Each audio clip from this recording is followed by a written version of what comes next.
The Genshin Impact 2.5 special program gave us a lot of info, and in this video, I will be looking into the special program and give my theories and speculations on what may happen in the 2.5 update, and some speculations on what may happen in 2.6. Just remember, these are my theories and speculations. Don't take them to be factual just yet.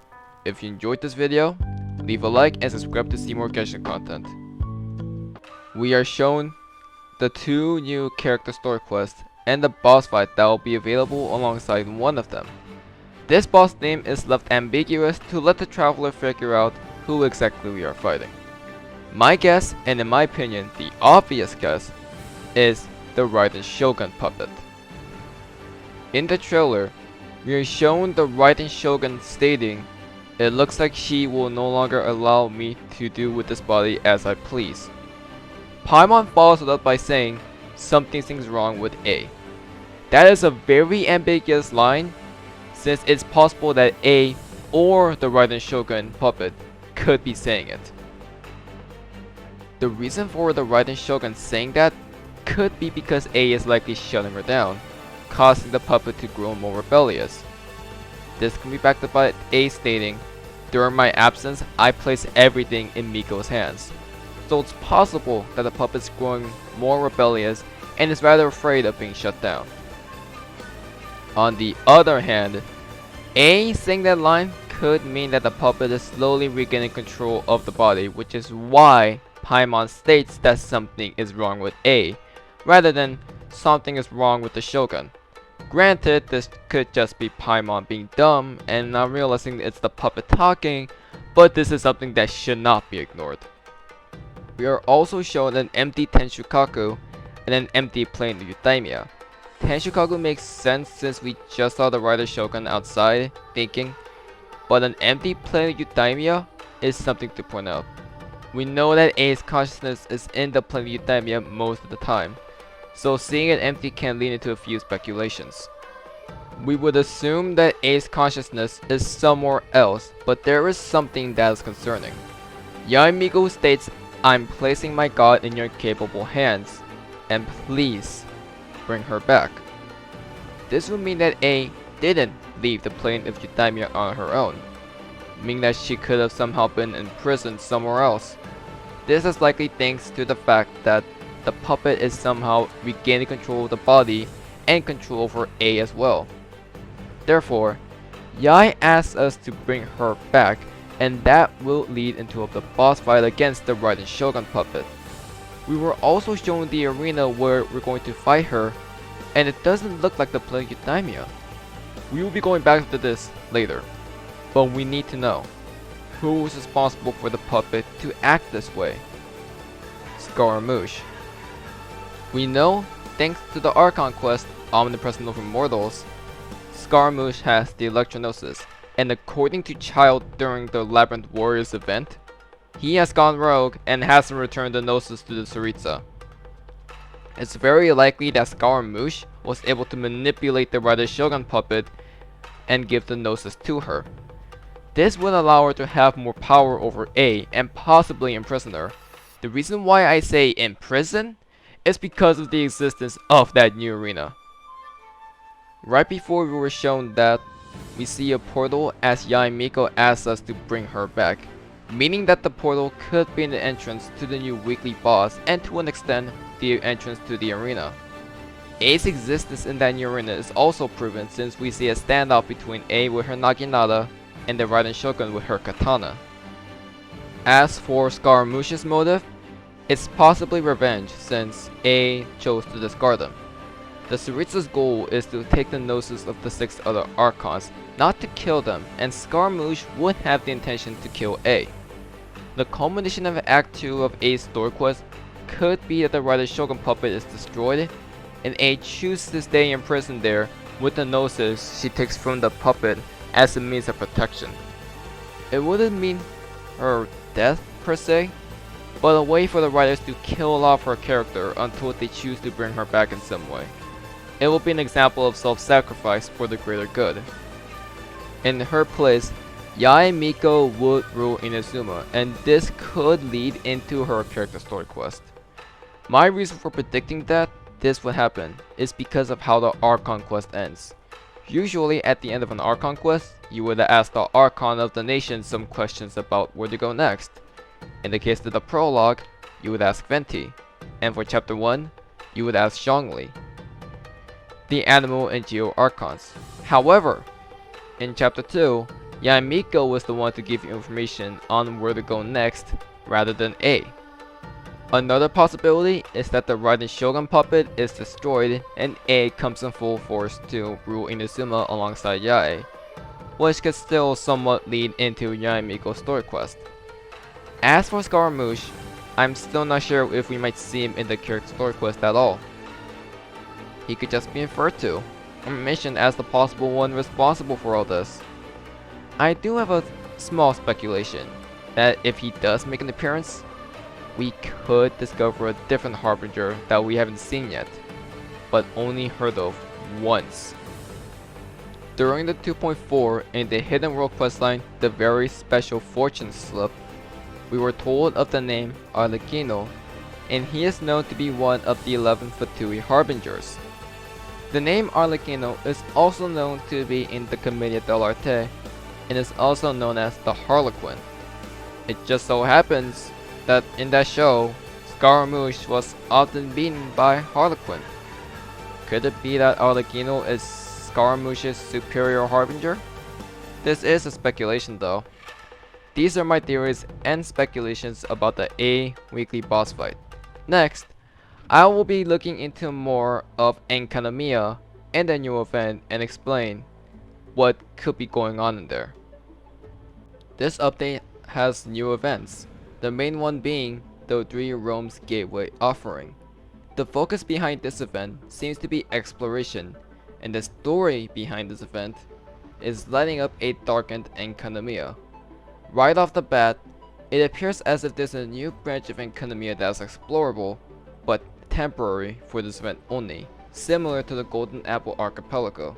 However, looking into the footage, it shows that the focus of this event is not a new area, but it is the 3 locusts, Yashimata Hime, Yashimata Hiko, and Kunado Locust. I'll give a quick explanation of these areas and their significance to Enkanomiya's lore. These 3 areas became available once you began the Erebos Secret questline. The 3 locusts are also known as the Tower of the 3 Realms, and their purpose is to keep the 3 realms, human, Bishop, and the Abyss, in balance. The footage shows you one of the 3 locusts, the Kunado Locust, being corrupted. This tower is being guarded by the new Shadowy Husk enemies. Now, going back to the beginning of the 2.5 trailer, we hear Kokomi mentioning that Enkanomiya is being engulfed in darkness, and there are monsters that we haven't seen before. These new monsters are likely the Shadowy Husks, and the darkness is possibly caused by the Abyss Order. It's likely that the Shadowy Husks are part of the Abyss Order, and in addition to that, Enjo, the Pyro Abyss Lector that we met during Enkanomiya's quest, makes a return. It's possible that the corruption of the 3 towers are caused by the Abyss Order, and that is what disturbed the balance of Enkanomiya, allowing the darkness to take over. The next thing to note is the change within the Dainichi Mikoshi. Right off the bat, we see that there are core branches near the light source of the Dainichi Mikoshi. Not just that, but near the entrance of the elevator drop, there seems to be a dark barrier that seems to block the entrance to the Vishap World boss. We also see that there are 3 light beams likely coming from the purified 3 towers, and this would likely open up the new barrier to the elevator. This part ends off with a giant light beam shooting upwards, which is likely a cutscene that will happen at the end of the event. I'm not sure exactly what is up with the coral. It's just a guess, but maybe it's something related to the line, "This tower seems to hear my wishes." This could be because of you getting the Coral Blood branch during the main Enkanomiya questline. Again, this is speculation. The darkness from the center of the Dainichi Mikoshi seems to originate from the arena where you would fight the Vishap World boss, possibly hinted towards a boss fight against one of the major members of the Abyss Order. This could be Enjo, the Pyro Abyss Lector, or a new member of the Abyss Order. It could also just be an Electro Abyss Lector or a Hydro Abyss Herald with a name, just like Enjo. or this could just be a gauntlet of enemies directly against the new Shadowy Husk enemies. It's also possible that this event may lead into a member of the Abyss Order that has not been revealed yet, or Thaneslov, or Lamine, just a guess. Some interesting things of note are the existence of the Shrine Maiden from Watasumi Island, and the elevator footage. The Shrine Maiden could be Tsuyuko, the person who entrusted us to go down to Enkanomiya in the first place. But it appears as if she is an Enkanomiya in front of the Dainichi Mikoshi.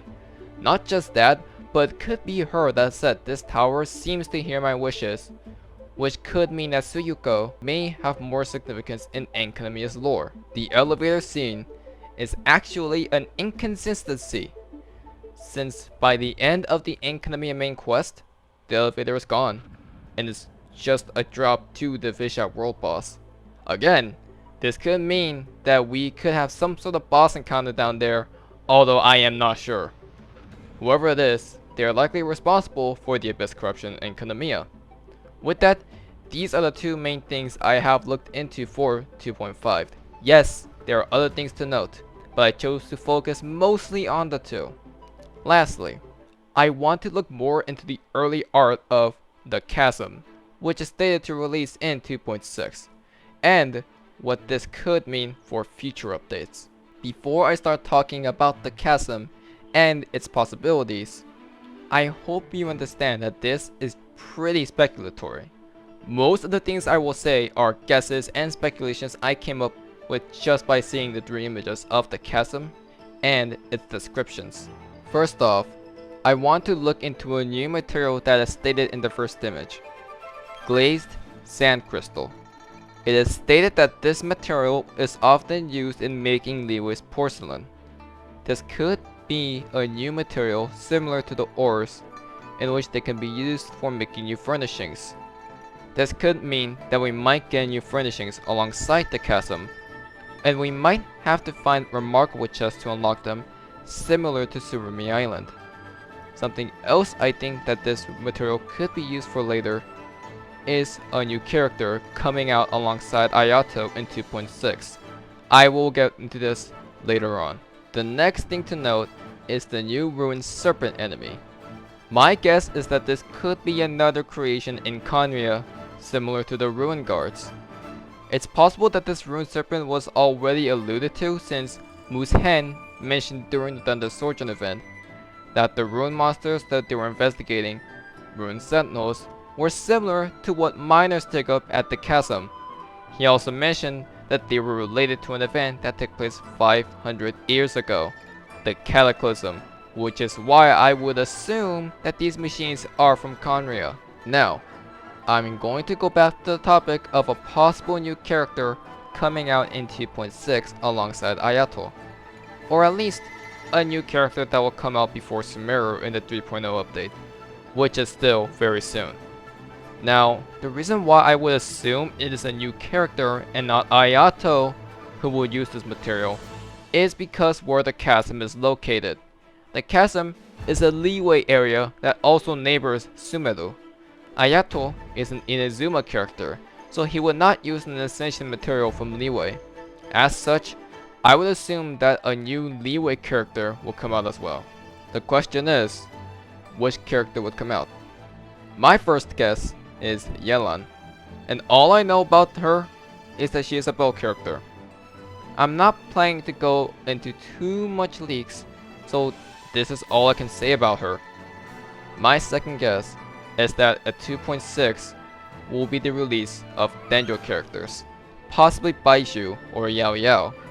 My reasoning behind this is because of the date when I think 3.0 will come out, and the pattern that MiHoYo could follow. My guess is that Genshin will have a 2.6 and 2.7 update before Sumeru comes out. In addition, MiHoYo did show early screenshots of Inazuma during the 1.5 and 1.6 updates, 2 updates before 2.0. So I think it's possible that during the 2.6 special program, we could see some images of Sumeru, and alongside that, some Dendro characters, so we can get used to them before the inevitable Dendro Traveler. This is still speculative, and may not happen, but it's not outside the realm of possibility. Lastly, I believe that we could get a new Archon quest, similar to Chapter 1 Act 4, where we explore more about the Abyss Order and possibly meet Thainslave and or Lumina again. My reason behind this is because of the pattern beginning from Chapter 1, where we have an Archon quest exploring the Traveler and the Abyss Order every chapter. And with a Chasm coming out, I believe that an Archon quest to explore the dark depths of the chasm could be possible. Also, the fact that the Ruined Serpent exists will trace us all the way back to the Cataclysm. These are my theories and speculations I came up with from the 2.5 special program. I am aware of the 2.5 update page that possibly gives us more info, but for now, I will choose to leave it here. What are your thoughts on the 2.5 special program, and how do you feel about this update? Leave your thoughts in the comments below. Personally, for being a filler update, this has a lot of potential for lore, and I'm even hyped up for 2.6 as well.